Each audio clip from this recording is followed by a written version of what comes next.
Miarahaba tompoko, ary manasanao anaraka ny fampahalalam-baovao.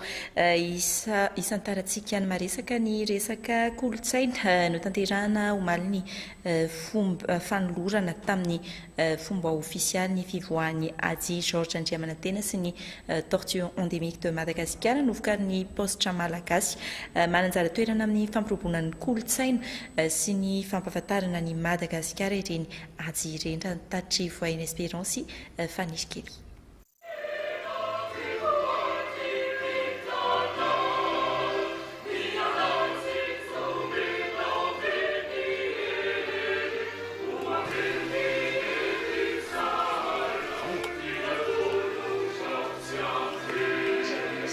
Iny fanaovatsiny ny enveloppe de premier jour ahitana ny Ady ary narahana fitomboka sesiny sony iny no manamarika ny fahaterahan'ny Ady miisa roa novokariny postra malagasy ny 1 Desambra 2024 noho izany no teraka ny Ady Georges Andriamanantena na irado sy ny Ady tortue endémique de Madagascar.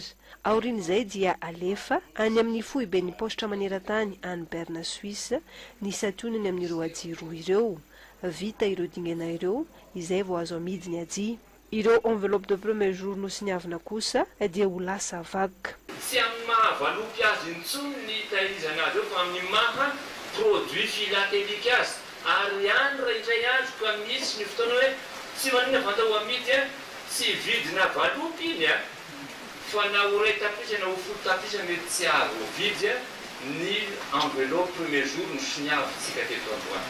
Ilazana amintsika hoe zava-dehibe ho an'ny postra malagasy, ho an'ny postra maneran-tany izany atao hoe mamoaka timbre zany satria terabao zany izahay postra malagasy amin'izao. Na dia miroborobo aza ny tontolon'ny nomerika sy ny teknôlôjia moderna, tsy mitsahatra mamokatra Ady ny ministera amin'ny alalan'ny postra malagasy. Tanay eto amin'ny nivon'ny ministera sy ny postra malagasy dia mbola PDP ny fampiasana an'izany Ady zany ary raha misitsiny tokoa zany ao anatin'ny fitazomana ny tantaran'ny Madagasikara, fitazomana ny ireo olomangatsika ireo no nanaovana an'izao Ady ho an'ny raha toy izao. Fa betsaka ny olona mampiasa an'izany satria misy ny taratasy fanjakana ilaina foana, misy ny fandefasana taratasy avy any ivelany, misy ihany koa ny taratasy ho an'ny fantatsika fileto Madagasikara mbola vitsivitsy ihany ny olona mampiasa an'izany torakajy miriny zany hoe mandefa courrier électronique zany mbola bedabedy mandefa taratasy miaraka amin'ny Ady. Ady iray tapitrisa isan-taona novokarin'ny postra malagasy, marihana fa efa miparitaka any amin'ny postra rehetra manerana nosy ireto Ady vaovao ireto.